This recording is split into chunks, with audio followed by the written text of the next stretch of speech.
शलाकया चक्षुरुन्मिलितं येन तस्मै श्रीगुरुवे नमः। श्री गौरांग नित्यानंद श्री अद्वैत चंद्र गदाधर श्रीवासादि गौर भक्त वृंद वांछा कल्पतरुभ्यश्च कृपा सिन्धुभ्येव च पतितानां पावनेभ्यो वैष्णवेभ्यो नमो नमः। हरे कृष्णा कृष्णा कृष्णा हरे हरे, हरे राम राम राम हरे हरे। तो पिछली बारी हमने इस पे चर्चा करी थी, सर्वोपाधि विनिर्मुक्तम तत्परत्वेन निर्मलम। कैसे हम लोग अपनी उपाधियों से मुक्त हो सकते हैं और भगवान की सेवा करते हुए भजन कर सकते हैं। ऋषिकेन ऋषिकेश सेवनम, अपनी सारी सर्व इंद्रियों से भगवान की सेवा करें और सर्वोपाधि विनिर्मुक्तम हो जाए। कोई बता सकता है कैसे सर्वोपाधि विनिर्मुक्तम हो सकते हैं? एक लाइन में जल्दी से, कि क्या चर्चा हुई थी हमारी?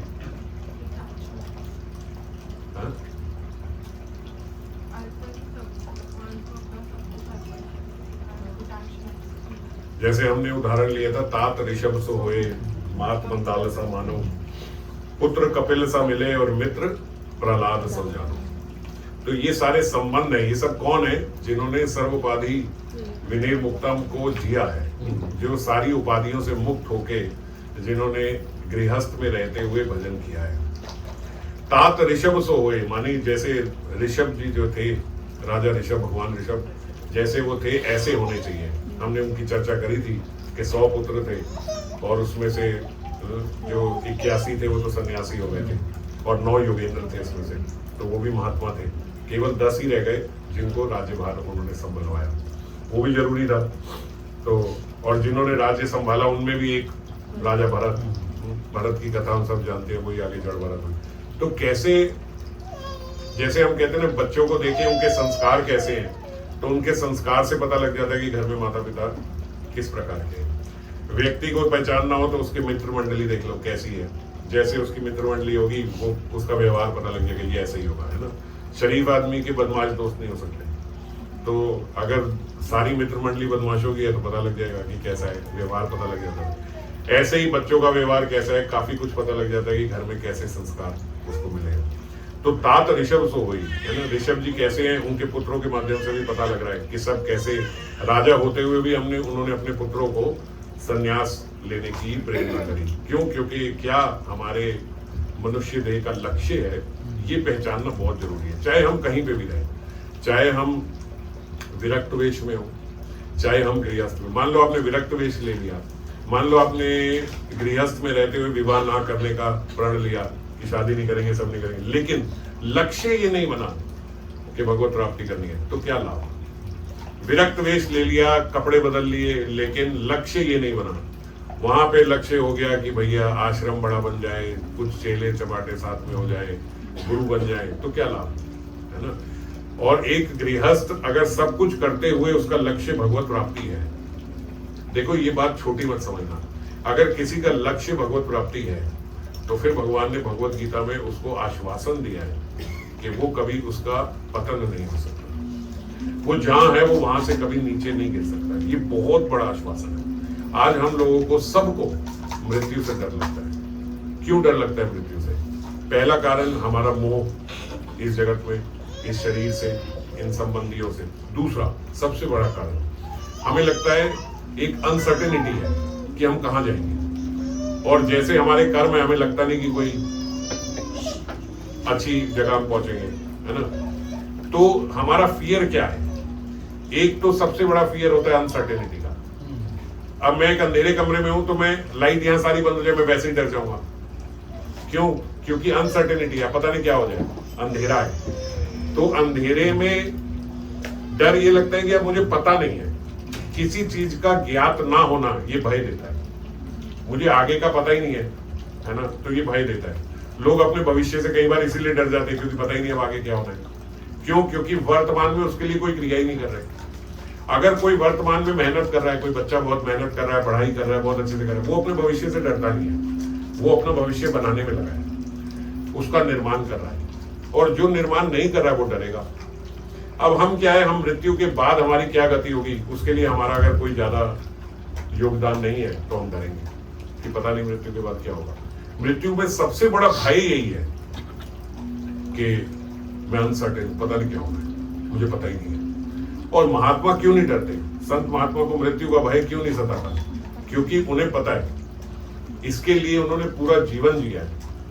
ये जो फाइनल एग्जाम है इसके लिए पूरा जीवन उन्होंने दिया है। ये मनुष्य धर्म क्या है कि हम यहाँ से, ये हमारा आखिरी जन्म हो, हम यहाँ से भगवत प्राप्ति कर लें, हम भगवान के चरणों को प्राप्त कर लें, भगवान के चरणों की सेवा प्राप्त कर लें, ये है।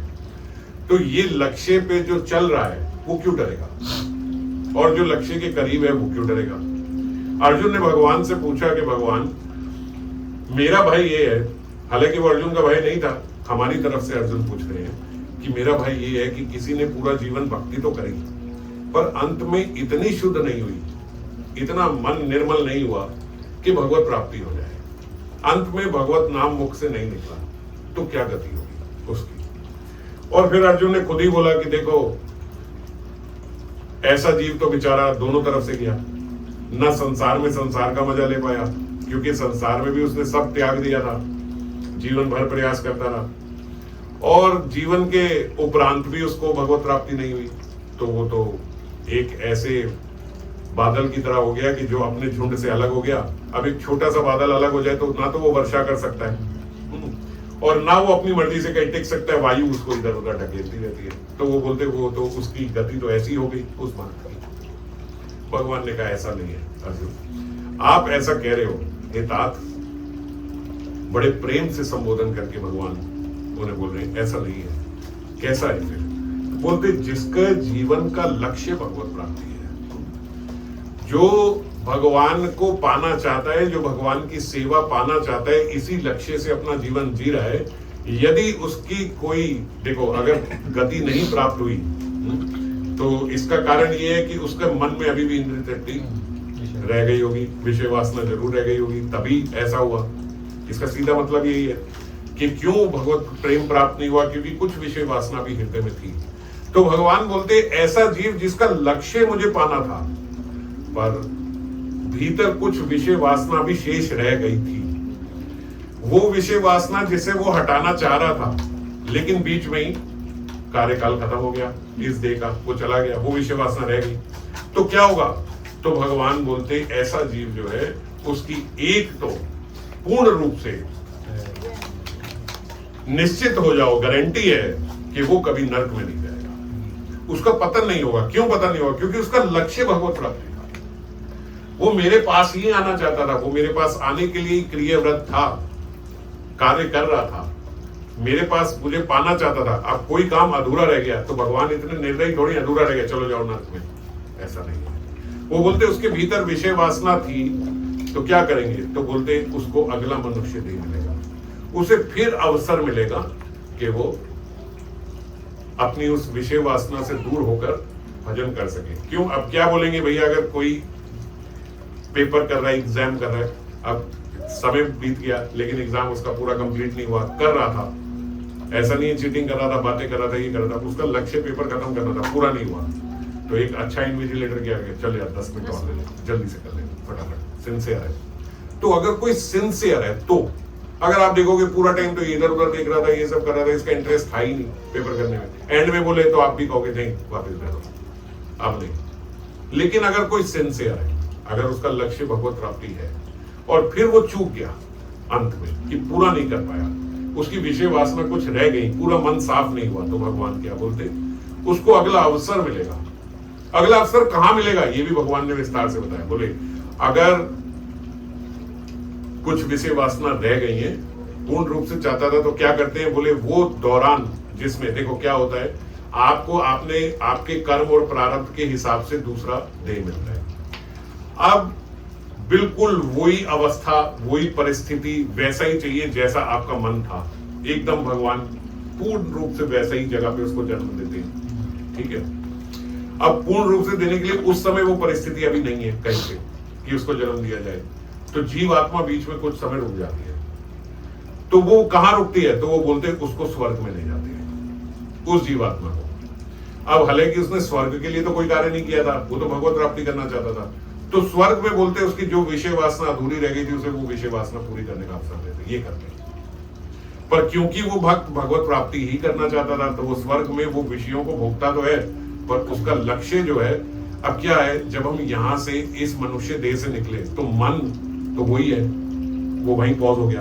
अब वो विषय वासना छोड़ के भगवत प्राप्ति करना चाहता था, पर कुछ विषय वासना रह गई थी, तो जो रह गई थी भगवान बोलते हैं उसको, जैसे भगवत गीता में लिखा है कि एक समृद्ध जगह पे उसका जन्म होगा, तो वो समृद्ध जगह हमारे संत महात्माओं ने बोला उसको स्वर्ग में ले जाएंगे। बीच में, ये बीच में वीआईपी ट्रीटमेंट मिल रहा है, अभी उसको मनुष्य जन्म मिलना है जहां वो अपना पूरा कर सके, लेकिन बीच में ही, अब बोलते हैं कोई अच्छा वीआईपी आ रहा हो ना, तो बीच में भी उसको खाने पीने का इंतजाम होता है कि भाई यहाँ से वहां तक जा रहे हैं, बीच में इनको ये दिखा, तो वहां बीच में उसको स्वर्ग ले जाते हैं। और बोले स्वर्ग में तो सबकी अवधि होती है कि भाई जब तक आपके पुण्य है तब तक आप स्वर्ग में रह सकते हो, जैसे ही पुण्य क्षीण हुए स्वर्ग से तो नीचे फेंक देंगे। बोले ये वो जीवात्मा नहीं है जो अपने पुण्यों से स्वर्ग में आई है, ये वो जीवात्मा है जिसको भगवान ने बीच में रखा है कि अभी इसको यहीं, जब तक इनके लिए उपयुक्त स्थान परिस्थिति नहीं होती इनके जन्म की, तब तक ये बीच में यहाँ पे है। तो बोले उसकी अवधि क्या रहती है,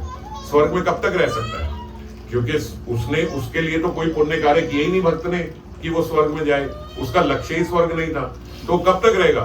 तो बोले उसकी अवधि है अरुचि। अरुचि क्या है, बोले जब तक उसकी विषय वासनाओं से अरुचि ना हो जाए, जब तक उसका मन भर ना जाए, जब तक उसको ये ना लगे कि अब ये नहीं चाहिए, अब बस भगवत प्राप्ति करनी, तब तक उसको स्वर्ग में भोग कराएंगे।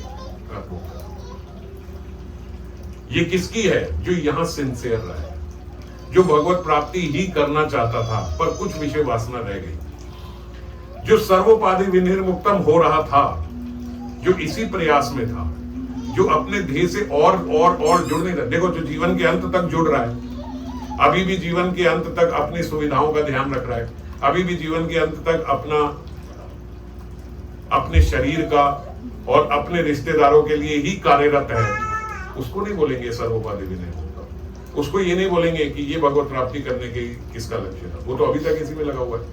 पर भगवत प्राप्ति करने का लक्ष्य बनाए हुए, चाहे गृहस्थ में रहे, इसका मतलब ये नहीं है कि अंत में संन्यास लेना जरूरी है, गृहस्थ में रहे, लेकिन रहते हुए, जैसे अभी हम बात ये कर रहे हैं, तात ऋषभ सो हुए रहे तो गृहस्थ में राजा है, मगर अपने बच्चों से, अपनी पत्नी से, अपने संबंधियों से, सबसे यही चाहते, सब भजन करो, भजन मैं करूं, भजन आप करो, यही करो। संसार वृद्धि करने की जरूरत नहीं है, संसार बढ़ाने की जरूरत नहीं है, ना अपना संसार बना रहे हैं, ना अपने साथ वाले किसी का संसार को बढ़ाने की प्रेरणा दे रहे हैं। मात मंदालसा के बारे में हमने चर्चा करी थी, अपने हर पुत्र को ऐसा ज्ञान देती थी, वो महाराज राज्य छोड़ के भाग जाता था, संत बन जाता।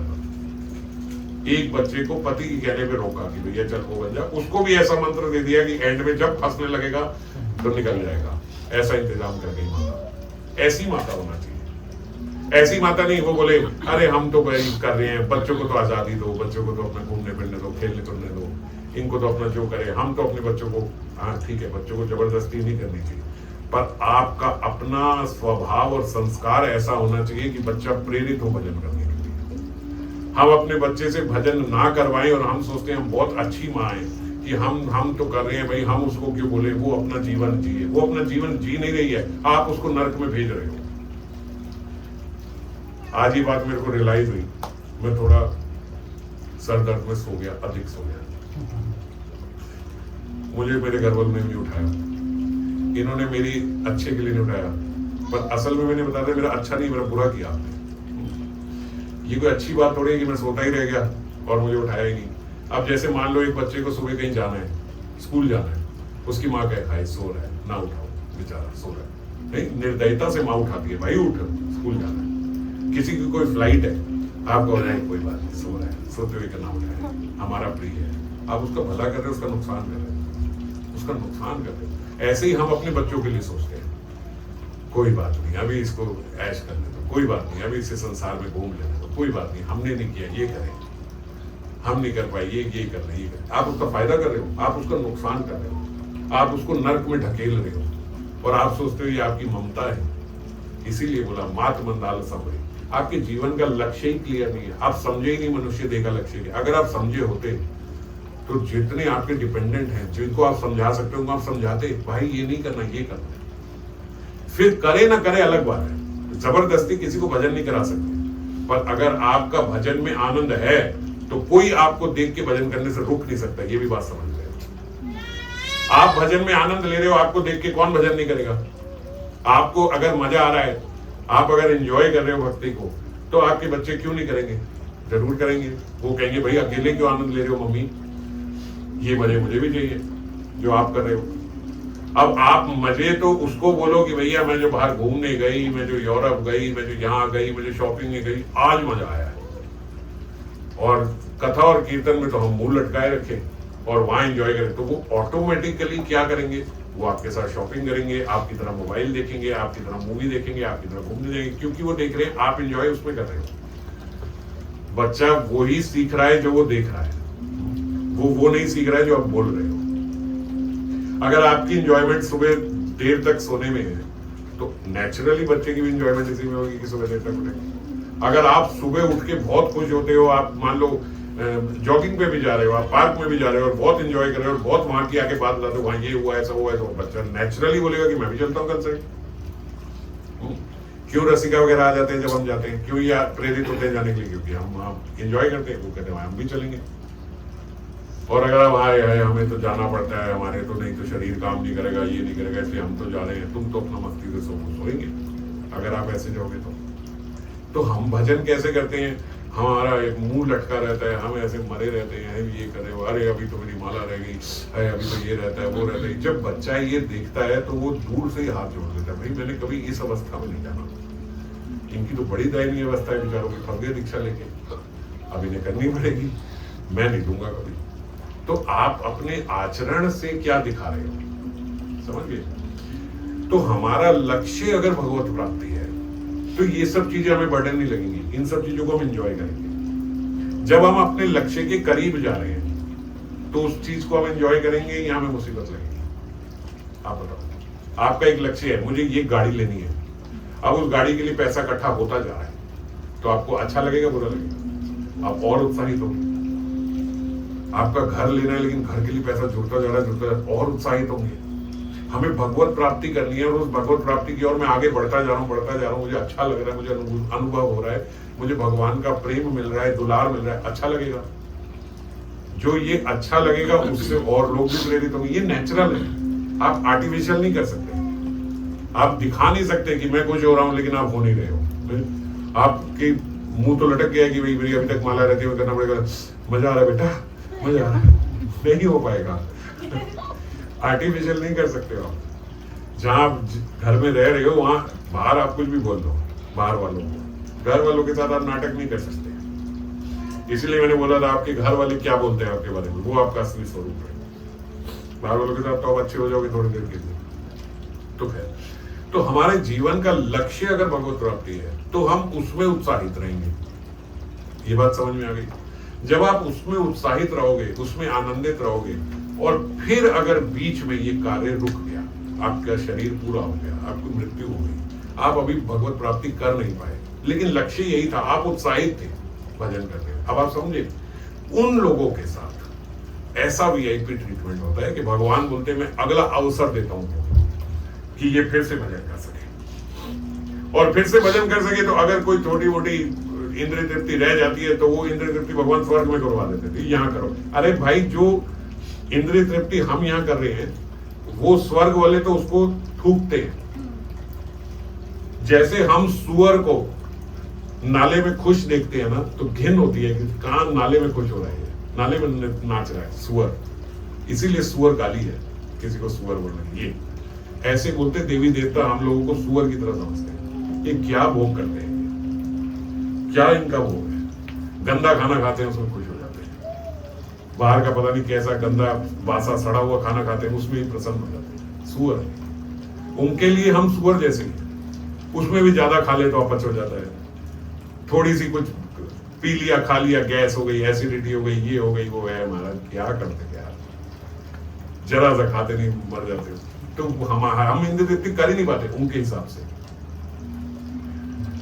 आप बहुत अच्छी वेकेशन मनाओगे, आप यूरोप चले जाओगे, आप अमेरिका चले जाओगे, स्विट्जरलैंड चले जाओगे, ये सब करोगे, ये सब उनका अपना घर है।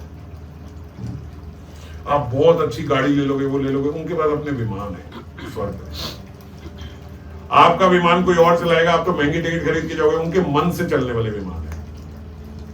उठते हैं, बैठते हैं, परिवार बड़ा हुआ तो बड़ा हो जाएगा विमान, छोटे एक ने जाना है तो 1 सीटर हो जाएगा, 4 लोग जा रहे हैं 4 सीटर हो जाएगा। कैसे चलेगा? मन से चलेगा, एक्सीडेंट होता नहीं है। उन लोगों के लिए हम क्या है? कुछ भी नहीं। बोले ये क्या है? इंद्र तृप्ति करोगे। 2 लोग हाथ पकड़ के चल रहे हैं, हाथ में पसीना बह रहा है, एक दूसरे से बदबू आ रही है पसीने की, गर्मी में निकल गए तो 4 बार आपको मुंह धोना पड़ता है, बार बार नहाना पड़ता है गर्मी में। बोले क्या इंद्र तृप्ति करोगे? वहां न रक्त है, न मल है, न मूत्र है, न पसीना आता है। तो बोले भैया तुम लोग क्या कर सकते हो? मल मूत्र से घिरे हुई थैली है, उसमें भी सोचते हो कुछ एंजॉय करते हो। तो स्वर्ग के हिसाब से हम लोग कुछ भी इंद्र तृप्ति नहीं कर सकते। तो भगवान जिसकी विषय वासना रह जाती है उसको कहते चल भाई स्वर्ग में कर, यहाँ क्या करेगा। और जब स्वर्ग से उसकी अरुचि हो जाती है, स्वर्ग के भोगों से अरुचि हो गई, अब उसको मनुष्य देह यहाँ पे मिला कि आगे अब अपना भजन पूरे कर। अब बताओ उसको यहाँ कहीं रुचि होगी किसी विषय वासना में? ऐसा जीव यहाँ किसी विषय वासनाओं में फंसेगा। क्यों? क्योंकि लक्ष्य उसका भगवत प्राप्ति का। तो जिसका लक्ष्य भगवत प्राप्ति होता है, ये भगवान बोल रहे हैं अर्जुन को, फिर उसको ऐसे घर में जन्म मिलेगा जहां बचपन से ही वो भजन करे। ऐसा परिवार मिलेगा, ऐसी अवस्था मिलेगी, ऐसी परिस्थिति मिलेगी कि जन्म से ही वो नाम ले रहा है, उसके घर में नाम ही चल रहा है, भजन ही चल रहा है, भजन ही हो रहा है। उसकी बुद्धि और आया कहां से है?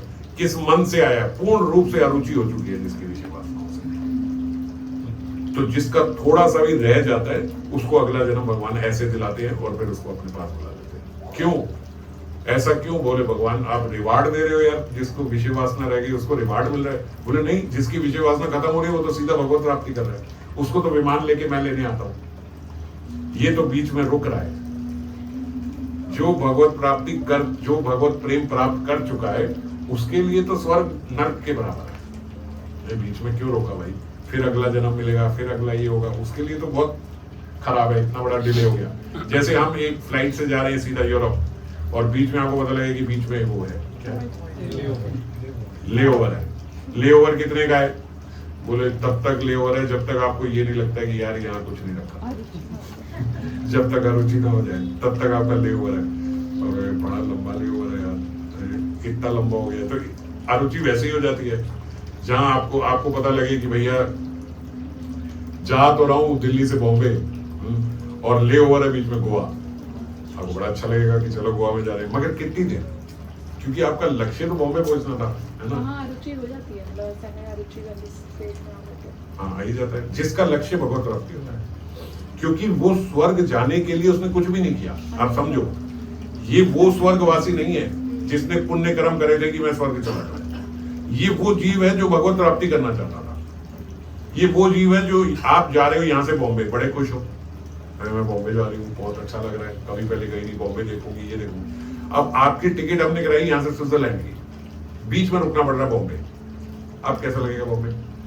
अब अरुचि हो जाएगी, अरे यार क्या मिल रहा है और मैं कहाँ रुक गया, मुझे क्या मिल रहा था। अब तो जब ऊपर चले गए तो अपना पूरा जीवन दिख रहा है ना, तब ऐसे लगता है अरे मुझे तो क्या प्राप्ति हो रही थी, मैं तो कहाँ जा रहा था, कहाँ थोड़ी विषय वासनाओं में भटक गया मैं ये कहाँ रख गया। तो भोग लो और भोग लो और भोग लो, जब तक अरुचि ना हो जाए भोगो, कोई बात नहीं। आपके पुण्य क्षीण नहीं होने, क्योंकि पुण्यों से तो आप आए नहीं हो, आपकी तो स्पेशल व्यवस्था करी गई है यहाँ रुको। तो ये कि जैसे अभी हमारा भी हो सकता है कुछ पिछला भजन होगा, तब हम बाबा से जुड़ गए, सब हो गया, लेकिन हमें तो याद नहीं है कि पहले कुछ था भी यहाँ पे जुड़ने से पहले। तो पूर्ण रूप से ये जैसे मैंने कहा ना कि हमारा लक्ष्य भगवत प्राप्ति, जिसका पूर्ण लक्ष्य भगवत प्राप्ति नहीं रहा है वो फिर ऐसे आएगा, समझ गए? अभी लक्ष्य पूरा ऐसा नहीं हुआ था कि बस भगवत प्राप्ति है, अभी भी नहीं है। अगर हमारा ऐसा हो जाए कि करनी तो भगवत प्राप्ति है, बीच बीच में कुछ विषय आ जाते हैं, मन फिर भटक जाता है, फिर हम उसको वहां से खींच के लाते हैं, फिर उसमें लगते हैं, फिर बीच बीच में ऐसा लगता है कि फिर हम भटक गए, फिर उसको वहां से खींच के लाए, ऐसा ही होगा। ऐसा नहीं है कि भाई जिसका लक्ष्य हो गया वो ऐसा नहीं कभी करेगा ही नहीं, कहीं विषय वासना में जाएगा ही नहीं, जा तो रहे संस्कारवश, लेकिन उसको फिर खींच के ले आता है। उसको ये पता है कि मेन एम मेरा यही है। अब क्या फर्क है इसमें कि विषय वासनाओं में खोया तो विषय वासना में ऐसे खोया कि उसको विषय अच्छे लग रहे हैं, और भगवत प्राप्ति का ठीक है यार, अब सब इतना करते हैं, इतना तो होता ही है। अब इसको क्या कहेंगे कि लक्ष्य अभी भगवत प्राप्ति नहीं है। और लक्ष्य कईयों के तो ध्यान में ही नहीं आता, जब भगवत प्राप्ति भी करनी है वो विषय वासना में इतने रत हो जाते हैं कि बस यही है, बस जो है यही करना है भाई। और भगवत प्राप्ति तो किसको हो रही है, कौन जाता है, ऐसे तो कोई नहीं चला जाता, बस वो ये कह के साइड होके बैठ जाता है कि भाई कौन हमारे आसपास से कौन जा रहा है, कोई ना जा रहा, ऐसे किसी की नहीं होती भगवत प्राप्ति, ठीक है। अब वो ऐसे बोलते ना, ऐसे बोल के वो बैठ जाते हैं और विषय वासना में ही रत रहते हैं और विषयों का इंतजाम भी करते हैं, तो और विषय वासना कर पाए, और विषय वासना के और विषयों को बढ़ाने की वासना और फिर उनको भोगने की वासना, ये भी मेन लक्ष्य हो जाती है। तो ऐसे जीव की बात नहीं हो रही। जो कोई एक आध विषय वासना में फंस गया लेकिन भगवत प्राप्ति ही उसका लक्ष्य है और वहां से बार बार वो हट रहा है, क्योंकि जब तक मन में विषय रहेगा तब तक भगवत प्रेम नहीं आ सकता, है ना, इस बात को समझो। तो क्या है, मन में विषय भी है, मन में भगवत प्राप्ति भी है, पर प्रायोरिटी उसकी भगवत प्राप्ति है, प्रायोरिटी उसका भजन है, वो भगवान को पाना चाहता है, तो भगवान उसके साथ ऐसा रहे। जैसे एक पार्षद आते हैं जगन्नाथ जी के, उनकी कथा आती है, तो वो जगन्नाथ जी की अंग सेवा करते थे। अंग सेवा समझ गए, पुजारी जी एकदम जगन्नाथ जी को नहलाना धुलाना, उनकी अंग सेवा में लगे हुए थे। और अंग सेवा में इस प्रकार पूर्ण रूप से रोज जगन्नाथ जी के साथ उनका क्या संबंध होगा जब अंग सेवा हो रही है, तो एक वेश्या के साथ उनका संबंध हो गया उन्हीं पुजारी जी का। अब वेश्या के साथ भी संबंध है, मगर जगन्नाथ जी तो अंग सेवा जो कर रहे हैं वो तो कर ही नहीं। बाकी पार्षदों को पता लगा कि भाई ऐसे ऐसे ये तो वेश्यागामी हो गए और ये कर रहे हैं। सब ने सोचा इनको पहले एक बार आराम से बिठा के समझाते हैं कि भाई आप क्या कर रहे हो। उन्होंने सबने उनको बुलाया और समझाया कि देखो आप जगन्नाथ जी की अंग सेवा कर रहे हो और कहाँ आप उस वेश्या के साथ भी रहते हो, ये बात ठीक नहीं है।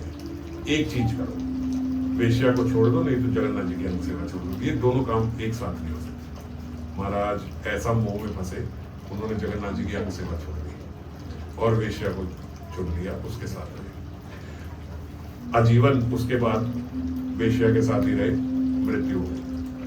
जब मृत्यु हुई तो भगवान ने जो और उनके पार्षद थे उनको स्वप्न आदेश दिया कि उसकी अंत्येष्टि ऐसे ही करना जैसे मेरे पार्षदों की।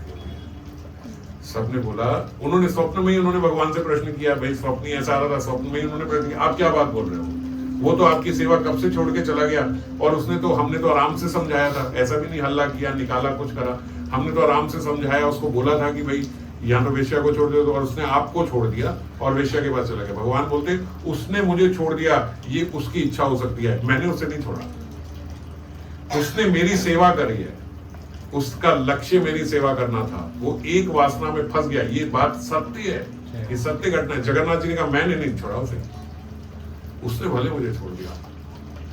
जो जीव एक बार मेरे पास आने का प्रयास करता है उसको मैं नहीं छोड़ता, और उनकी वही गति हुई जो जगन्नाथ के पार्षद हो गया।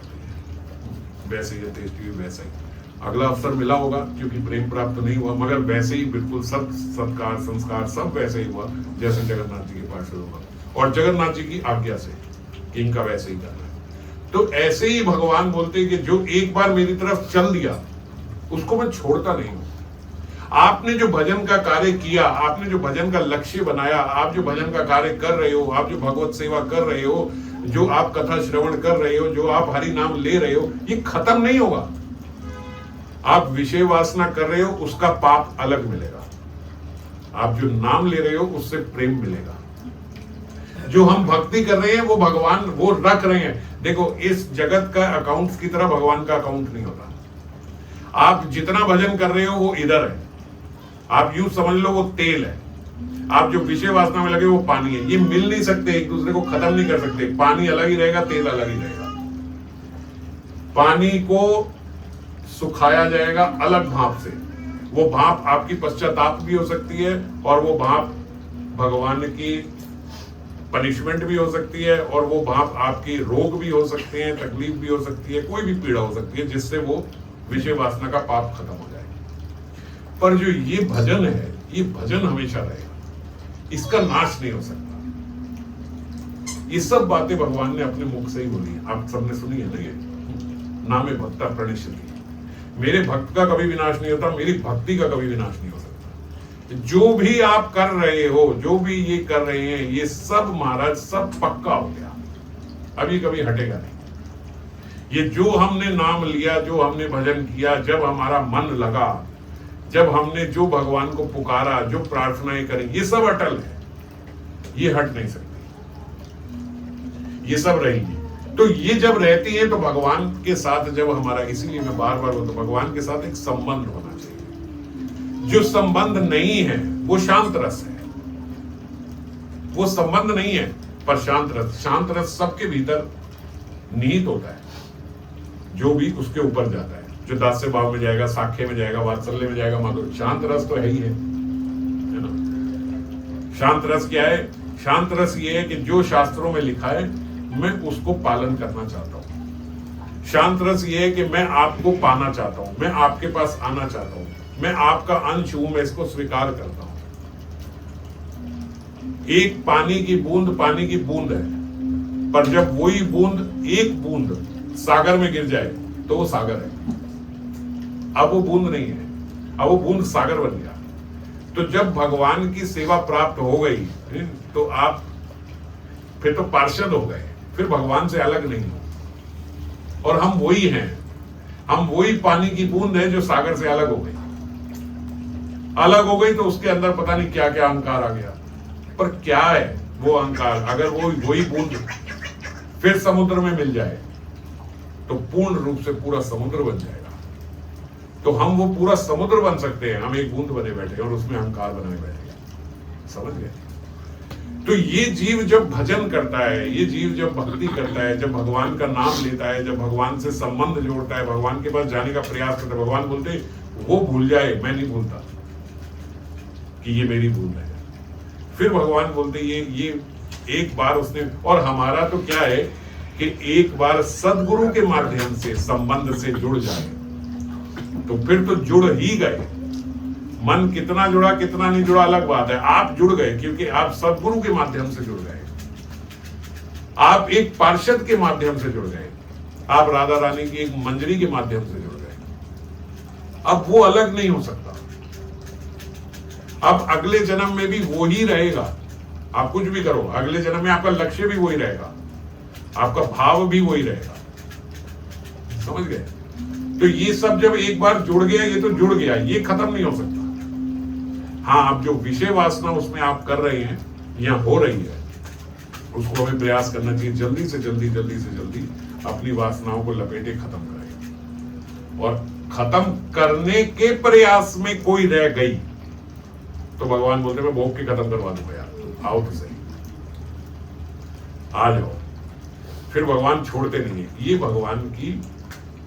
ये भगवान का संबंध है। हमारा संबंध तो हम देखते ही हैं कितना है और क्या है, और भगवान का संबंध देखो हमारे साथ क्या है। और ये कथाओं से पता लगता है, ये उदाहरण से पता लगता है जो हुआ है। अब जब जो जगन्नाथ जी का जो ये उनका उदाहरण है उससे पता लगता है। और कौन है जो अंग सेवा नहीं कर रहा है? आप सबके घर में निताई गौर है, राधा कृष्ण है, गिरिराज है, सब अंग सेवा कर रहे हो। तो छोड़ने वाले नहीं है वो जो आप अंग सेवा कर रहे हो, वो आप छोड़ने वाले नहीं है। आपका मन जहां विषयों में है, बस उससे धीरे धीरे खींचना है। नहीं हो रहा है एकदम से, धीरे धीरे रोज एक स्टेप आगे, रोज थोड़ा प्रयास करेंगे हम, इससे कम हो, हमारी वासनाएं कम हो, अपने आप को कम करते एक दिन सर्वोपाधि निर्मुक्त हो जाए, एकदम यहां से हट जाए धीरे धीरे। और अगर इस बीच में ये देह छूट गया तो भगवान हटवा देंगे। वो भगवान कहते फिर मैं हटवा दूंगा। देखो ऐसे भगवान है हमारे, ऐसे ईश्वर है हमारे। प्रेम होता है या नहीं होता है ऐसी बात सुन के? कोई इतना अपना मिल गया, वो कह रहे भैया अगर मर भी जाएगा तो भी देख लूंगा मैं। हम यहाँ पे बोलते भाई मरना नहीं चाहिए, मैं देख लूंगा। मर ही गया तो क्या करूंगा, मरा नहीं तो मैं देख लूंगा। भगवान कहते मर भी गया तो भी देख लूंगा, फिर तेरे से जो नहीं हो पाया वो मैं करवा दूंगा।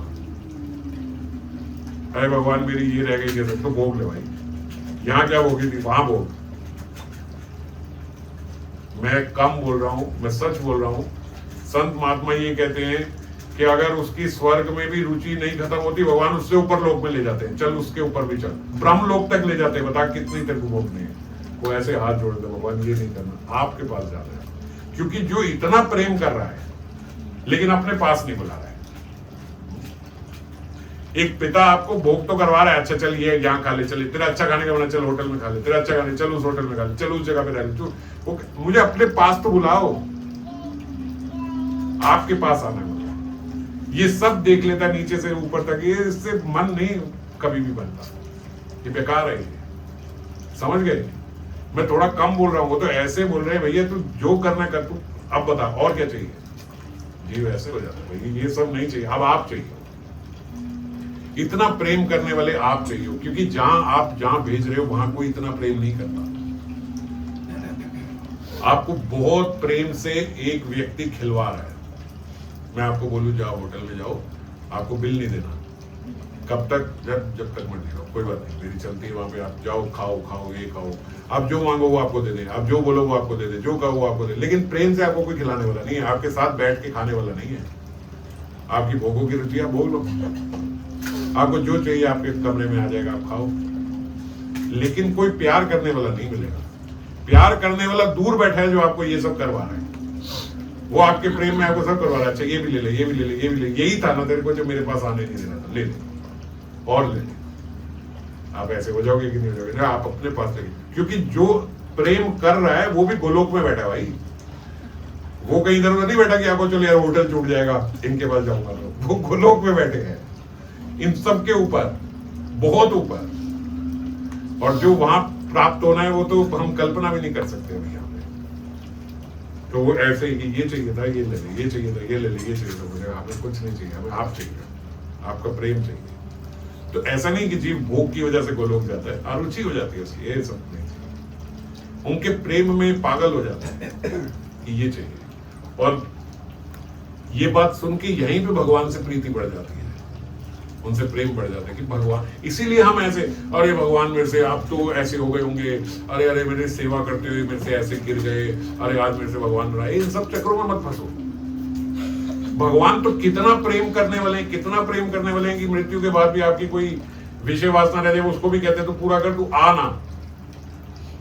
पता नहीं वहां मनुष्य देह में तो कितनी मिलेगी, क्या मिलेगी, तू यहाँ पे रहे भाई, पूरा भोग करने के लिए रहेगा।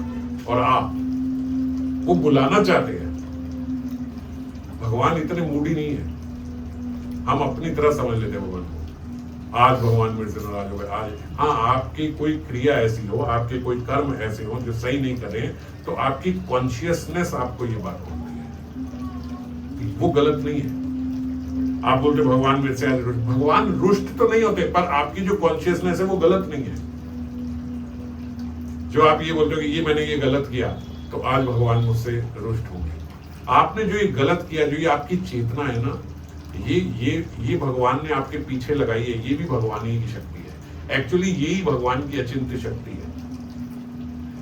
जीव किससे जिंदा है? चेतना से ही तो जिंदा है, चेतना खत्म तो जीव मृत है ना। तो ये चेतना भगवान ही की शक्ति है। तो भगवान डायरेक्ट नाराज नहीं हो रहे, पर भगवान की शक्ति जो ये कॉन्शियसनेस है, जो ये चेतना है, वो आपको चेताती है गलत करा है, ये नहीं करना चाहिए। तो वो भी भगवान ही की शक्ति है, उसी से आप जीवित हो, वो स्पार्क भगवान ही की है। और वो जो आपको चेताती है वो सही चेताती है, ये गलत है तो इसको सही करना, ये करा तो इसको सही करना।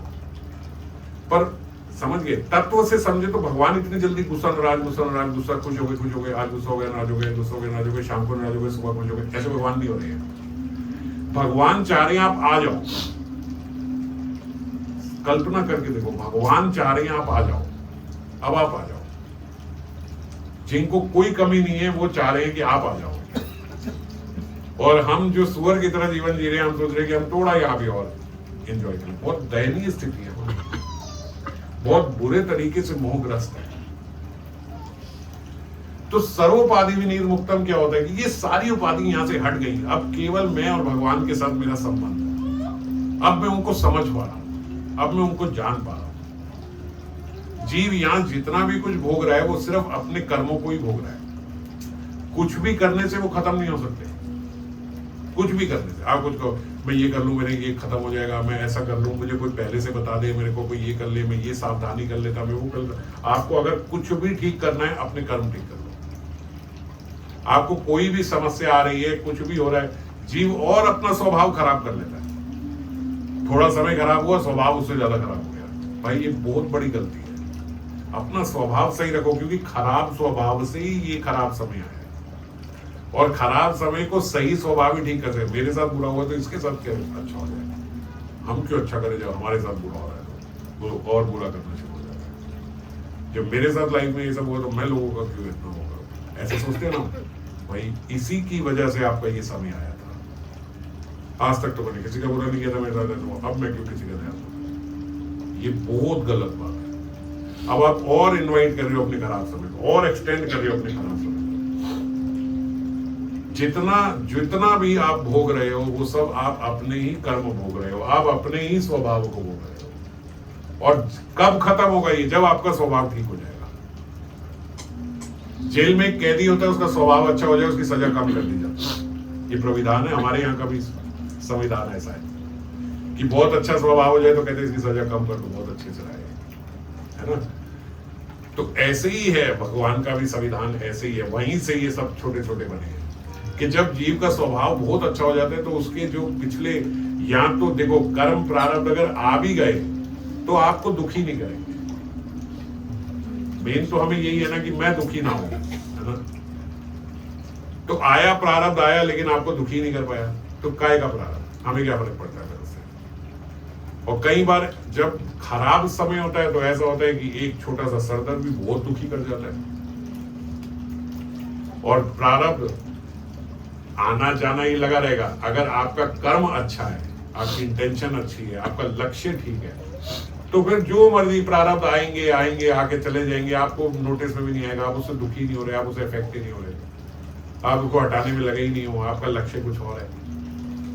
ये भगवान की कृपा है, समझ गए। तो हम चर्चा यही कर रहे थे कि हमारा लक्ष्य क्लियर हो, हमारा लक्ष्य भगवत प्राप्ति हो। और भगवान का लक्ष्य तो हमें बुलाना है ही, हमारी तरफ से लक्ष्य में कमी है। अगर हम ऐसे हो जाए कि बस आप ही चाहिए तो बस, फिर तो कोई रुकावट ही नहीं है, क्योंकि 50% तो वो हाँ ही है ना। वो ऐसे बोलता है ना एक लड़का कि भैया मैं हर लड़की से 50% तो मेरी यस ही होती है। बोले कैसे? बोले मेरी तरफ से जो रह जाती है उनकी तरफ से रह जाती है। तो ऐसे ही हमारा भगवान के साथ संबंध है। भाई भगवान तो चाहते ही आप आ जाओ, और जब भगवान चाहते आप आ जाओ तो सिर्फ 50 नहीं रह जाता, 80-90 हो जाता है। हमारा बस 10% रह जाता है, वो हमारा रह जाता है। भगवान तो हमारे को बहुत सुविधा देते हैं, बहुत प्रयास करते हैं, बहुत परिस्थितियां ऐसी देते हैं हमारे मन के हिसाब से कि अब भजन कर ले, अब भजन कर ले। हम जब अपना स्वभाव गधे जैसा कर लेते हैं तो लात भी पड़ती है। हमारा स्वभाव ही ऐसा हो जाता है कि जब तक दुख नहीं आएगा मैं तब तक छोड़ूंगा नहीं। तो फिर भगवान छोटा दुख भी दे देते हैं, चल भाई दुख होके आएगा तो फिर दुखी होके आ जा। और अगर हम सुख में ही भगवान का ध्यान कर लेते हैं, हम उसी में धीरे धीरे और प्रयास करते तो फिर नहीं देते भगवान दुख। समझ गए? वो चाहते हैं आप आ जाओ, आप इस मोह में मत फंसो। हम जिसको दुख कहते हैं वो दुख स्वप्न का ही तो है। अब हम कभी लड़ते थोड़ी हैं कि यार मेरे को रात को बहुत खराब स्वप्न आया। हम जब कुछ भी हो जाए, कितना खराब से खराब आ जाए, बहुत खराब आ गया, बहुत बीमार हो गए, हम साथ वाले मर भी गए, मुझे कोई पूछने भी नहीं आ रहा, मैं अकेला रह गया अस्पताल, इतना गंदा सपना भी आ जाए, तब भी जब सपना टूटता है तो अच्छा लगता है, ओ यार अच्छा हुआ सपना था, है ना। तो जितना खराब उतना अच्छा लगेगा, कोई चलो यार अच्छा सपना ही था, ये मैं नहीं था। ऐसा होता है या नहीं होता? तो यहाँ पे कुछ भी भगवान खराब कर लेंगे। जब आप भगवान के पास जाओगे, जब भगवत प्रेम हो जाएगा, जब भगवान के साथ संबंध जाओ, कहोगे सही, अच्छा हो तो स्वप्न था, मैं तो आप ही था। समझ गए बात को? ये सारा जो है ये स्वप्न के समान ही तो है। तो हम जब ये स्वप्न टूटता है, जब हमें पता लगता है मैं ये हूं ही नहीं, तो फिर भगवान के द्वारा जो दिए गए दुख है, अभी तो हम कहते हैं ना पता नहीं भगवान को मेरे से क्या दुश्मनी है, मुझे इतना दुख। अरे दुश्मनी नहीं है, दुश्मन आप अपने बने हुए हो। आप सही परिस्थिति में भजन ही नहीं कर रहे थे, आप सही परिस्थिति में अपना असली जो स्वरूप है उसको पहचान ही नहीं रहे थे, आप सही परिस्थिति में भगवान के साथ आपका क्या संबंध है उसको जान ही नहीं रहे थे, प्रयास ही नहीं कर रहे थे, तो भगवान ने स्वप्न में थोड़ा सा घुमा दिया, ट्विस्ट ला दिया। अब आपको लग रहा है पता नहीं भगवान की मेरे से क्या दुश्मनी, क्योंकि अभी भी आप स्वप्न में हो। जैसे ही स्वप्न टूटेगा तो आप क्या हो, ओ अच्छा हुआ भगवान सही किया आपने, ये ऐसे कर दिया, वरना मेरा तो खुलना ही नहीं था ये सपना। कई बार ऐसा होता है ना, हमें सुबह उठना है लेकिन सुबह इतना सुहाना सपना आ रहा है कि हम उठना ही नहीं चाह रहे हैं, हम सो रहे हैं। कई बार तो सुबह सुबह मैंने देखा ऐसा सपना आता है कि सुबह देखा, सोचा अभी समय से पहले ही उठ गया, तो मेरे को लगा अभी तो समय है चलो सो जा, तो उसमें सोया तो ऐसा सपना है कि मैं उठ गया, मैं नहा लिया, मैं तैयार हो गया, मैं बैठ गया, तो ये सब आए जा रहा है, तो उठने की इच्छा भी नहीं हो रही क्योंकि ऐसा लगा सब तो हो रहा है। बाद में पता लगता सपना था ना, मैं उठा था तो मैं लेट हो गया हूँ।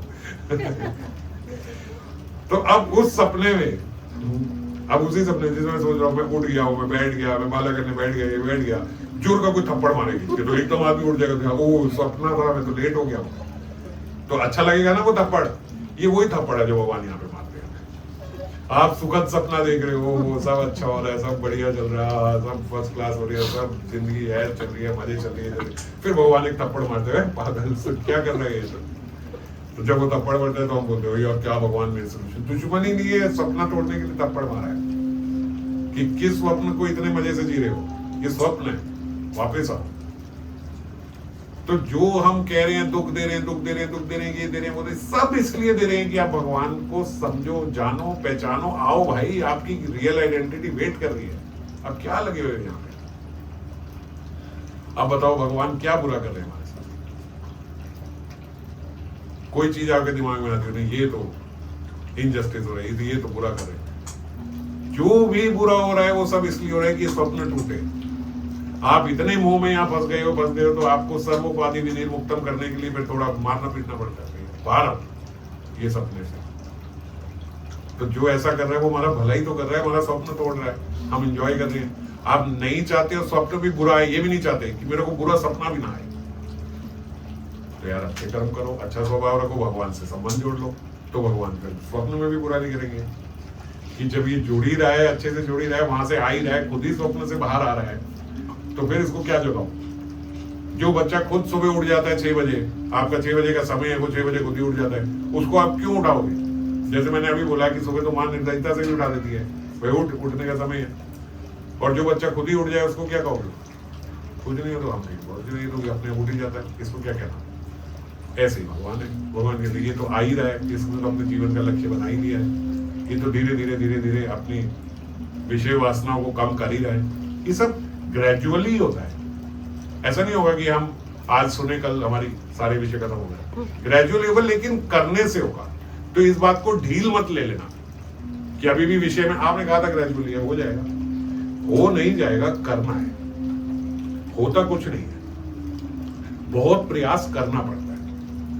तो हम कार्यरत रहें अपने विषयों को कम करने में, अपनी वासनाओं को कम करने में हम कार्यरत रहें, हम जुड़े हुए, हाँ धीरे धीरे हम इसको कम कर देंगे।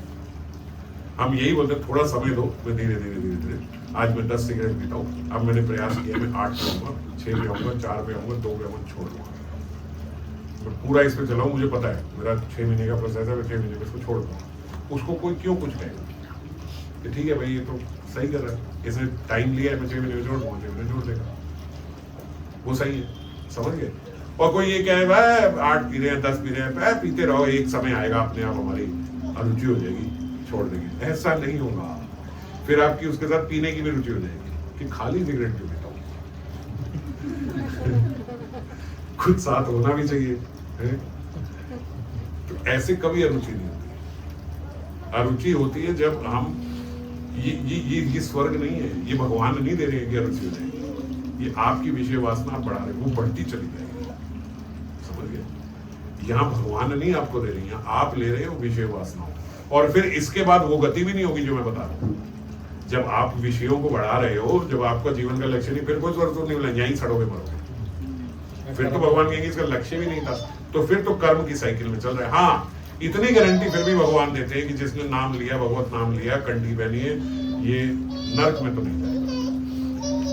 ये गारंटी भगवान हमेशा लेते हैं अपनी बातों कि यमदूत नहीं आएंगे, वो नर्क में नहीं जाएगा। ये भगवान का हमेशा वादा है। इतना बेसिक तो भगवान हमेशा रखते हैं। चलो तुम्हारा लक्ष्य भी नहीं बना, अभी और विषय और बढ़ा रहे हो, तुम कम भी नहीं कर रहे हो, तो फिर ठीक है, कुछ और नहीं मिलेगा भगवान की तरफ से, स्पेशल वीआईपी ट्रीटमेंट नहीं मिलेगा, यहीं अपने कर्मों के हिसाब से जन्म लोगे, लेकिन नर्क में नहीं जाओगे। इतना तो भगवान एश्योर देते हैं, मेरा आदमी है कम से कम इसको, क्योंकि ये भी है, अजामिल प्रसंग में आया है, भगवान ने यमदूतों को, यमराज ने यमदूतों को मना कर दिया, भैया जिसके गले में घंटी हो, जो नाम लेता हो, जो रज लगाता हो, भैया इनको नहीं लेके आना, इनको स्पर्श भी नहीं करना। यमदूतों को इंस्ट्रक्शन है, तो ये तो है ही ना, तो नर्क तो नहीं जाएगा, इतनी भगवान गारंटी देते हैं। पर बहुत अच्छा होगा अगर हमारा जीवन का लक्ष्य ये बन जाए और हम धीरे धीरे धीरे धीरे अपने जितने भी ये मोह के संबंध हैं इनको कम करने की कोशिश करें, अपनी विषय वासना को कम करने की कोशिश करें, इस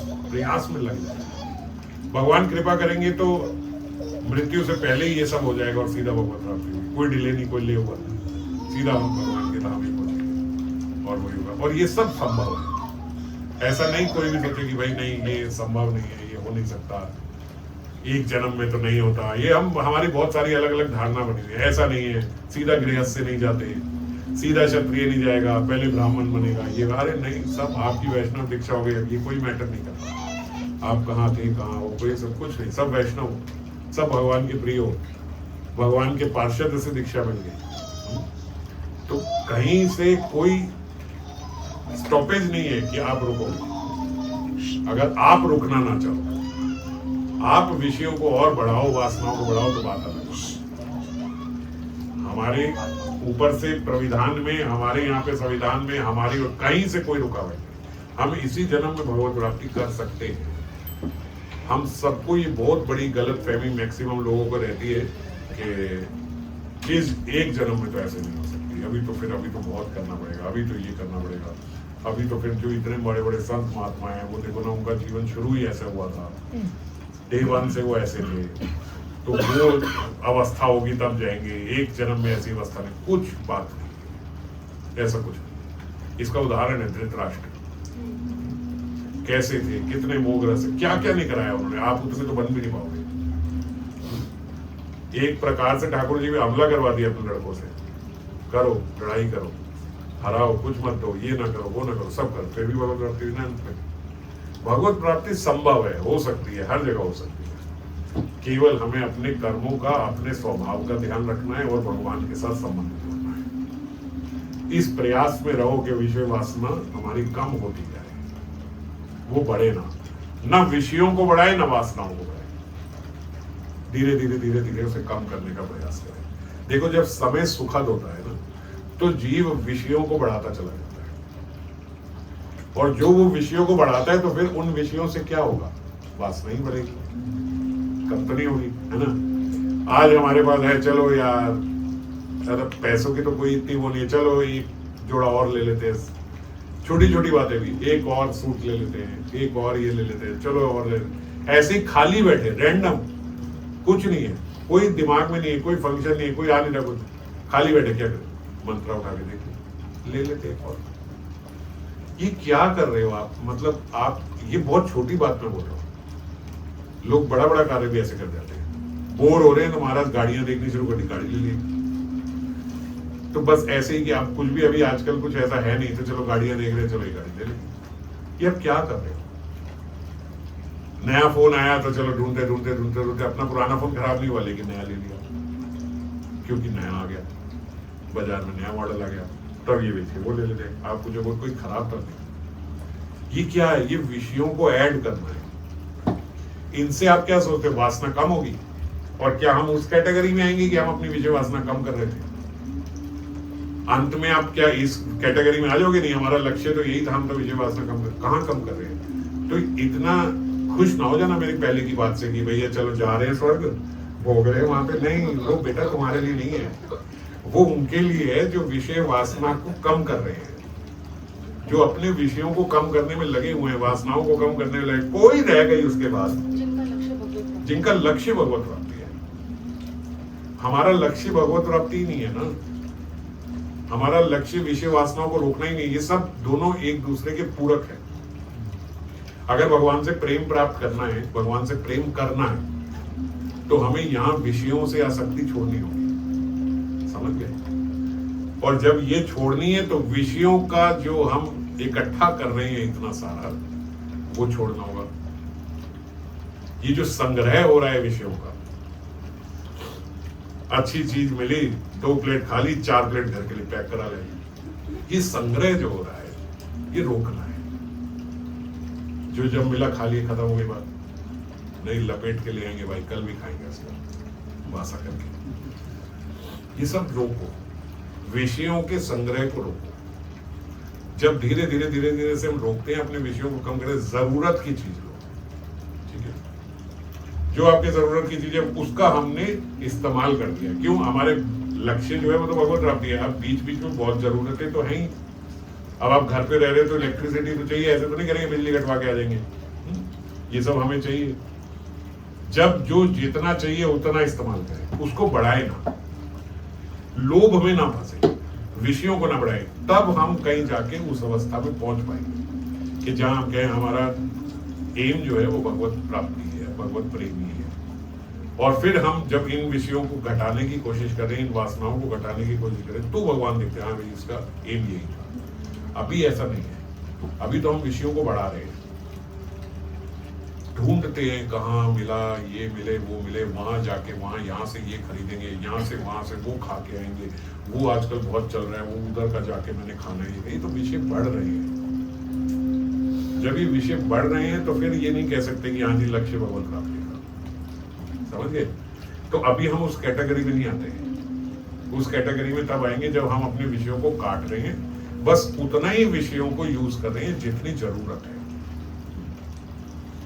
और लक्ष्य बना रखा है, भगवान के साथ संबंध जोड़ने में हम लगेंगे और प्रीति से अपना भजन कर रहे हैं, डिसिप्लिन से कर रहे हैं, प्रायोरिटी से कर रहे हैं कि ये मेरा भजन है, और उस भजन को एंजॉय कर रहे हैं। बस ऐसा हमारा जीवन हो जाए और कुछ नहीं करना। आप बताओ इसमें कोई मेहनत बड़ी करने वाली बात है? कोई ऐसा सख्त बात है कि कोई तो बड़ा स्ट्रिक्ट नियम हो गया, कुछ ऐसा है? नहीं। ऐसे नहीं कह रहे कि विषय 0 कर दो, वो कह रहे हैं जितनी जरूरत है उतना हो, लोभ मत करो, समझ गए? लोभ, संग्रह, ये सब मत करो, जितनी जरूरत है उतना कर लो। भगवान कितने कृपालु हैं, तो कह रहे ये सब कर लो, और फिर भगवान के साथ संबंध जोड़ के जो भजन कर रहे हो उसमें मन लगा के एंजॉय करते रहे। पिछली 3-4 बारी से हम यही चर्चा करें कि कैसे मन लगे, कैसे एंजॉय करें। बस ये करके, ऐसा करते हुए हमने भजन किया। अंत में भगवान कह रहे जो थोड़ा बहुत रह हो जाएगा वो सब मैं पूरा करता हूँ, चलो आ जाना। इससे ज्यादा कृपालु भगवान कहाँ मिलेंगे? कुछ नहीं, जो रह जाएगा वो हम पूरा कर देंगे। ये भगवान ने बोला है ना, जो उसका रह जाता है वो मैं पूरा कर देता हूँ। क्या श्लोक है वो? योगक्षेमम वहाम्यहम्। बस आप क्या करो, आप केवल मेरा भजन करो, और कोई आपको कुछ करने की अलग से कोई शक्ति नहीं है, कुछ नहीं है, कोई बड़ा हमें ऐसा कोई कार्य नहीं करना कि ये तो नहीं हो पाएगा, ये तो बड़ा स्ट्रिक्ट है, ये तो बड़ा ऐसे है, कुछ नहीं करना। भगवान क्या कह रहे? खुश रहो, मस्ती से भजन करो, बस। विषय जितने चाहिए उतने ले लो, जितने चाहिए, लोभ मत करो, बस। क्या है, कोई मुश्किल काम नहीं है, बहुत सरल है भगवत प्राप्ति। पर क्या है, माइंड कॉम्प्लिकेटेड है, रास्ता मुश्किल नहीं है, हमारा दिमाग जो है वो बहुत कॉम्प्लिकेटेड है। सीधा पथ उसको लगता है कि ऐसे थोड़ी होगा, ऐसे हो जाएगी। ऐसे ही है, भगवत प्राप्ति सीधी है एकदम, भगवत प्राप्ति सरल है। देखो जिन संत महात्माओं ने कर ली वो यही बात बोलते हैं, अरे बड़ा सरल है, तो इसमें कुछ नहीं है। और हमें लगता है कि नहीं नहीं नहीं, तो बहुत बड़ी बात हो जाए। हर बड़ी चीज मुश्किल से नहीं मिलती, बड़ी चीज सरलता से मिल जाती है। मुश्किल हमने बनाया हुआ है, हमारा माइंड कॉम्प्लिकेटेड है, रास्ता कॉम्प्लिकेटेड नहीं है, वो बहुत सरल है। ठीक है, तो इसी का प्रयास करो। 2 बातें, एक बात हमें प्रयास करनी है कि हम विषयों को ऐड ना करें, ठीक है? जितनी जरूरत हुई उतना इस्तेमाल किया, बस खत्म। हमारे पास बहुत वस्त्र है और कोई अंत नहीं है इसका। आप हर जगह हर चीज पे खरीदना चाहोगे, ठीक है? ऐसे भी लोग हैं कि वो कहे भाई एक बार मैंने पहन लिया तो अब दोबारा थोड़ी ना क्लास में ये पहन के जाऊंगी। ऐसे भी लोग हैं, अब ये तो एक बार सबने देख लिया, अब दूसरा पहनेंगे। और मैं ऐसे लोगों से भी मिला हूं जो कहते हैं कि हमने एक बार एक फंक्शन में एक पर्स ले लिया, हम दूसरे बार नहीं लेके जा सकते, दोबारा फिर हमें अलग लेके जाना पड़ेगा। मेरा ऐसे लोगों से भी बातचीत होती है जो बोलते हैं कि भैया अगर हम लाख 1.5 लाख की घड़ी ना पहने तो लोग हमें जज करते हैं, भाई क्या इसका काम हम क्या होगा कि इसने घड़ी इतनी सस्ती पहनी है। मैं आपको बता रहा था ना, बात हो रही था सत्य की बातें, घटनाएं बता रहा हूँ आपको, कोई मजाक की बात नहीं। और ऐसे लोगों से मिलता हूँ, हैरानी होती है। मैं उन्हें यही बता रहा भाई हमारा जीवन तो आपसे बिल्कुल उल्टा है। हमने तो कल को पहन ली लाख रुपए की घड़ी तो लोग हमें ऐसे देखेंगे, वाह महाराज बोलते क्या हो, क्या रहा है हम तो पहन ना पाए, पहन ले तो हरी बोल हो जाएगा। और उनका ऐसा हो करे ना पहने तो हमारी बात नहीं बनती। गाड़ी बोले नहीं बड़ी से बड़ी चाहिए, नहीं छोटी गाड़ी में लोग ऐसे बोलते हैं कि क्या है ऐसे, अरे हमारे से क्या धंधा करेंगे, तो खुद इतनी छोटी गाड़ी, छोटी गाड़ी मतलब 40 लाख वाली जो फॉर्च्यूनर वगैरह आती है उसमें वो कह रहा था वो छोटी लगी उनको। तो बहुत तरीके के लोग, अंत नहीं है, आप समझ लो, इसका अंत नहीं है लोगों का। आप जितना करो आपका माइंड आपको ये दिखाता है लोग हमें ऐसे देख रहे, लोग हमें ऐसे, लोग हमसे ये चाह रहे, लोग अब मुझे ऐसा करना पड़ेगा। इतनी जरूरत लगेगी आपको कि ये तो करना ही है भाई। क्यों करना है मुझे समझ नहीं आती। जन्माष्टमी आ रही है भाई, हमें नए कपड़े, आपको क्यों पहनने जन्माष्टमी? अरे ठाकुर जी कपड़े बनवाओ, आपको क्यों नहीं पहनने? राधाष्टमी पे राधा रानी के नए वस्त्र होना चाहिए, नए ऑल्टर को सजाओ, सब करो, आप क्यों सज रहे हो इतना? समझ गए? हर चीज के लिए हम अपना सोच ले, मेरे को ये अब ये ओकेजन आ रहा है, मेरे को ये करना है। आप सिंपल रहो, भगवान को बहुत पसंद है। आप गुरु को खुश करना चाहते हो, गुरु बहुत प्रसन्न है। आप वही वस्त्र में बार बार गुरु को दिख जाओ, गुरु प्रसन्न है। उनको आपके वस्त्र नहीं देखने। आप समझो इस बात को। हम क्या कर रहे हैं, हम विषयों को बढ़ाते जा रहे हैं। हर विषय के साथ वासना बढ़ती है। मैं एक बार एक प्रोसेस समझा रहा था एक भक्त को कि देखो आप बड़ा नॉर्मल है, ये मैंने नए कपड़े ले लिए, क्या फर्क पड़ा? बड़ी छोटी सी बात है, इतनी छोटी सी बात को भी इतना बड़ा कर देते हो। ऐसे लोग बोलते हैं भाई एक जोड़ा ले लिए, क्या हो गया, इतनी बड़ी कथा में बात हो गई। ये बात, आपने एक कपड़ा लिया, अब आपने उसको पहना। अब जब आपने पहना तो आपने पहले तो पहना कैसे? स्टाइल हम पहले ही सोच ले रहे हैं, हम ऐसे पहनेंगे, ऐसे पहनेंगे, ये पहनेंगे, इस दिन पहनेंगे, सुबह पहनेंगे, शाम को पहनेंगे, ये समय उसके लिए उपयुक्त रहेगा, इस समय सब देखेंगे, ये होगा। फिर जब देखेंगे तो सबका क्या रिएक्शन होगा? सब मुझे अप्रिशिएट करेंगे। जब मैं जाऊं तो फिर सब मेरे को ऐसे देखे, फिर सब मेरे को ऐसे बोले, फिर किसी ने मेरे को ऐसे नहीं देखा जिससे मैं एक्सपेक्ट कर रहा था, फिर उसने ऐसे नहीं बोला।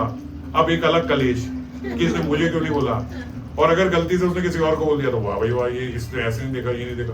फिर उसके साथ कलेश, फिर उसके साथ सॉर्ट आउट हुआ, फिर इस कपड़े का कलेश कि पता नहीं ये ठीक है कि नहीं है। फिर एक और पहन के आएंगे, फिर अरे महाराज एक कपड़े ने महाभारत बना दिया।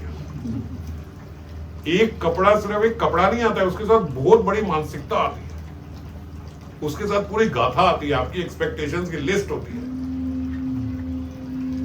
पहन के आगे बैठ गए, देखा ही नहीं किसी, अब खत्म, उसके बाद दोबारा नहीं पहनेगी कि बेकार है, तो पता ही नहीं लगा किसी को तो नया। तो अब अंत नहीं है, मैं ये बता रहा हूं। देखो कहां से शुरू करते, छोटा सा बस एक ऐसे सोचा था, एक सूट लेते थे। ऐसा नहीं है कि बस आप एक चीज ऐसे ही लेते हो, उसके साथ बहुत सारी एक्सपेक्टेशंस और बहुत सारी कहानियां और बहुत कुछ जुड़ जाता है। और फिर उसके बाद उससे और रिलेटेड कहानी, फिर उस कहानी से कहानी, फिर उस कहानी से कहानी, पता नहीं कहां तक चले जाते हैं। तो इनका अंत क्या है? इनका अंत ये है कि सरल ही रहो, ऐसे ही है, हम ऐसे ही। जैसे है, सबको पता, अगर आपको कोई मान लो आपको पता लग जाए कि भैया ये व्यक्ति है यार, ये इसके पास वही 2 3 4 कुर्ते हैं। चलो लड़कों का मत सोचो, आप लोगों के मन में ये भी आता है कि लड़के तो कुछ भी कर ले, लड़कियों का होता है। कोई आपको माता जी पता लग जाएगी, ये माता जी के पास यही 3 4 सूट है, वो वही पहन के आती है। ईमानदारी से बताना, आपकी उनके प्रति रिस्पेक्ट बढ़ेगी। आपको पता है कि वो खरीद सकती है, गरीब नहीं है, खरीद सकती है। ऐसा नहीं उनके पास 2 सूट और खरीदने के पैसे नहीं, खरीद सकती है, मगर वो वही 3 4 सूट पहनते हैं। आपकी उनके लिए रिस्पेक्ट बढ़ेगी या कम होगी? सच्ची बताओ, किसी को अगर लग रहा है कम होगी तो ये बताओ मुझे कि क्यों लग रहा है कि कम होगी? बढ़ेगी बोलने में भी गला बैठता है। क्योंकि कल जब मैं खरीदूंगी तो मैं क्या सोच के खरीदूंगी, क्या बोल के खरीदूंगी? बढ़ेगी ना। तो अपनी रिस्पेक्ट बढ़ानी है, नहीं बढ़ानी? बढ़ानी है ना। तो बढ़ानी है तो सरल रहो। मैं जैसे बोल रहा था, जो मैं अभी बात बता रहा था कि मैंने उसे बोला भाई हम ऐसी घड़ी पहन ले तो लोग तो हमारे को खराब नजर से देखेंगे। तो ऐसा ही हम सबका है। जब आप हर रोज सोचते हो कि हर बारी हर ओकेजन पे मेरा एक नया सूट होना चाहिए, कोई आपको अच्छा नहीं देखता। आपको लग रहा है कि मैं हर ओकेजन में नया पहन के आ रही हूँ, तो मैं हर ओकेजन पे कुछ अलग लग रही हूँ, कुछ ये। लोग, सारी माताएं, आप सब अपने अपने हृदय में देख लेना, वो सब उसको ऐसे देखेंगे, ये देखो भले भक्ति में आ गई मगर इनका अभी वही सब एक दूसरे को ऐसे देखते हैं। आप सबके अंदर की बात ही बता रहा हूँ, आप खुद नहीं बोल पाओगे, मैं बाहर आगे बोल रहा हूं। कोई किसी से खुश नहीं है इस बात से। और अगर आप सिंपल रहो, आप वही 2-4 सूट है सबने देखे हुए, आप वही पहनते हो कि भैया ये पहनेगा, तो सब लोगों के अंदर एक रिस्पेक्ट आ जाएगी कि यार इसको देखो, इसको कोई वो नहीं है। मैं नाम नहीं ले रहा हूं कथा में, क्योंकि उनका वो भी कथा सुनती है, एक राधा कुंड में माता जी है। हम सब लोग, कई लोग बोलते हैं कि जब हम जाते हैं वो तो बड़े ऐसे ही पहनती है, वो तो बिल्कुल सिंपल ही सूट है उनका, हर बार यार ये बहुत ही सिंपल है, यार बहुत ही सिंपल। और वो भी पैसा कमा रही है, काम कर रही है, सब कुछ कर रही है, लेकिन जब हम उनको देखते हैं तो ऐसा लगता है यार। तो हर व्यक्ति की उनके प्रति रिस्पेक्ट बढ़ जाती है। अब ये रिस्पेक्ट बढ़ाने के लिए विषयों को भोगा नहीं है, विषयों को छोड़ा है। और जब हम विषयों को छोड़ते हैं तो हमारी रिस्पेक्ट बढ़ जाती है। बल्कि जो एप्रिसिएशन आप नए सूट से चाहते हो, वो एप्रिसिएशन आगे पुराने सूट पहन के आपको मिलनी है। मगर क्योंकि आप जिस संसार से आए हो वहां के संस्कार ऐसे नहीं है, इसलिए आप इस बात को समझ ही नहीं पा रहे हो। भैया 20 साल हो गए, समझ जाओ आपने क्लब चेंज कर लिया है। यहां नए कपड़े वाला एप्रिशिएट नहीं होता है, समझ गए। यहाँ बढ़िया बढ़िया, अब यहाँ कोई क्लास में बैठा हो और बहुत मेकअप करके कोई माता जी आगे बैठ जाए, पहले तो मैं ही उनसे क्षमा मांग के कहूंगा मुंह धो के बैठ जाओ। और अगर नहीं भी करा तो भैया कोई उनसे प्रसन्न होने वाला नहीं है। सब लोग ऐसे बोलेंगे तो हुआ क्या भाई, क्या हो गया आज, क्या मन में विकार आ गया था, क्या हो गया ऐसा, कहाँ सोचा था जा रहे हैं। हर कोई यही सोचेगा, नहीं तो मन में तो उनसे चिढ़ेगा कि तू क्या चीज है, कि क्या करके आने की जरूरत है यहाँ पे, होगा या नहीं होगा, या नहीं मैं कुछ गलत बोल रहा हूँ, कुछ ज्यादा बोल रहा हूँ। सबके मन में यही आएगा ना। कोई एक बहुत तैयार होकर यहाँ आ जाए तो आप उसको ऐसे बोलोगे कहीं जाना था, यहाँ क्या करने आए। तो ऐसे ही इस बात को समझें कि जितना हम विषयों को जोड़ते हैं अपने से, ना हम वैष्णवों के प्रिय होते हैं, ना भगवान के प्रिय होते हैं, ना गुरु के प्रिय होते हैं, प्रिय नहीं बन रहे हैं, और ना हम भगवत प्राप्ति की ओर जा रहे हैं। तो कुछ भी तो हमारा नहीं सॉल्व हो रहा पर्पस। कोई एक पर्पस बताओ जो सॉल्व हो रहा हो। ना हमारा लक्ष्य क्लियर हो रहा है, वो भी पीछे रह रहा है। ना हम भगवान के प्रिय बन रहे हैं, ना हम गुरु के प्रिय बन रहे हैं, ना हम वैष्णवों में प्रियता आ रही है। ये सब करने से वैष्णवों में प्रियता तभी आती है। अब एक माता जी जो तिलक नहीं लगाती, एक मतलब उनमें से एक जो नहीं लगाती, ठीक है, अभी भी मुंह बनाओ, क्योंकि देखो कितना हमने चर्चा कर ली, कितनी बार कर ली, अब भी नहीं लगाएंगे, क्योंकि हमें हमारा लगता है कि भाई हम सौंदर्यता में हमारे कमी ना आ जाए तिलक लगाने से। अगर वो अब भी ऐसा सोच रहे हैं और आगे से तिलक लगा के आना शुरू हो जाए, तो जब वो तिलक लगाना शुरू हो जाएंगे तो आप सब उनको अप्रिशिएट करोगे, या ये कहो माता जी अब सुंदर तिलक थे आप, पहले लगते थे, वो ऐसा बोलेगा। सब अप्रिशिएट करेंगे ना कि देखो भाई इन्होंने सुना और तिलक लगाना शुरू कर दिया। खुश हो गए कि नहीं होंगे? सराहना है उन माता जी की जिनके तिलक लगा हुआ है, और बहुत बहुत मुबारक उनको जो अभी भी नहीं लगा रहे। तो जब हम नहीं लगाते तो हम प्रिय नहीं बनते, तो हमारे सौंदर्य की कोई सराहना करने वाला यहां तो नहीं है। बाहरी जगत में कोई होता हो बहुत अच्छी बात है, उस जगत में घूमो, यहां तो नहीं है। और फिर भी हम सोचते हैं कि हम यहां नहीं लगा के आएंगे तो हमारी कोई प्रियता बन जाएगी। Wrong number, wrong place. आप गलत जगह पे हो और गलत डायल कर रहे हो, एकदम गलत होगा। कभी आपकी ना इससे भगवत प्राप्ति का लक्ष्य क्लियर होगा, ना गुरु की प्रसन्नता बनेगी, ना वैष्णवों की प्रसन्नता बनेगी। तो क्या लक्ष्य लेके जी रहे हैं, किसको प्रसन्न कर रहे हैं? इसीलिए मैंने बोला ना, माइंड कॉम्प्लिकेटेड है, रास्ता सीधा है, माइंड बहुत कॉम्प्लिकेटेड है। वो आपको घुमाए जा रहा है, घुमाए जा रहा है, घुमाए जा रहा है, चाहे 50 के हो गए, चाहे 60 के हो गए। वो समझने को तैयार नहीं है कि हम क्या है। उनके अंदर वही 20 साल की लड़की घुसी हुई है, मन वही है, वैसे ही लगे हुआ। अभी भी नए से नए ये वस्त्र वो भारत कोई नहीं देख रहा आपके वस्त्र और कोई खुश नहीं हो रहा अगर देख भी ले तो इसीलिए प्लीज सरल हो जाओ, आपका कोई नुकसान नहीं हो रहा। ऐसा भी नहीं है, मैं बार बार इसलिए ये बात बोल रहा हूं कि ऐसा भी नहीं है कि ये करने से लोग खुश तो हो रहे हैं अब नहीं होंगे, नहीं, वो खुश भी नहीं हो रहे, वो खुश भी आपकी सरलता से ही है। आप खुद अपने आप को देख लो, आप भी किसी की सरलता देख के खुश होते हो उससे, है ना। तो जब हम दूसरे की सरलता देख के खुश होते हैं, जब हम दूसरे के माथे में तिलक देख के खुश होते हैं, उनकी रिस्पेक्ट करते हैं, तो हम फिर क्यों बेवकूफ बने हुए? थोड़ा सा सोचना चाहिए ना, हम विचार ही नहीं करते, फिर हम क्यों पागल बन रहे हैं? फिर हम क्यों नए से नए कपड़े लिए जा रहे हैं? जब प्रशंसा उन्हीं की हो रही है जो नहीं ले रहे हैं, जब प्रशंसा उन्हीं की हो रही है कि जो सरल रह रहे हैं, तो मैं क्यों नहीं सरल बन रहा? मैं किस इसको बोलते संस्कार। सब देखते हुए जानते हुए भी अपने पुराने संस्कारों से ही चल रहा हूं, इसको बोलते गाढ़े संस्कार। वो हट नहीं रहे, हटाओ उनको और थोड़ा चिंतन करो, थोड़ा समझो। जहां हो वहां की प्रियता वहां का बन के ही होगी, समझ गए? और भगवान हमसे बहुत प्यार कर रहे हैं, बहुत प्यार करते हैं, बहुत प्रीति रखते हैं। आप कुछ भी करो तब भी नरक में तो आपको नहीं भेजेंगे, मगर अगर विषय वासना को छोड़ोगे तो जल्दी से तीव्रता से आपको अपने काम में बुला लेंगे। ठीक है, इस बात को समझो। आगे फिर गौर कथा कंटिन्यू करेंगे।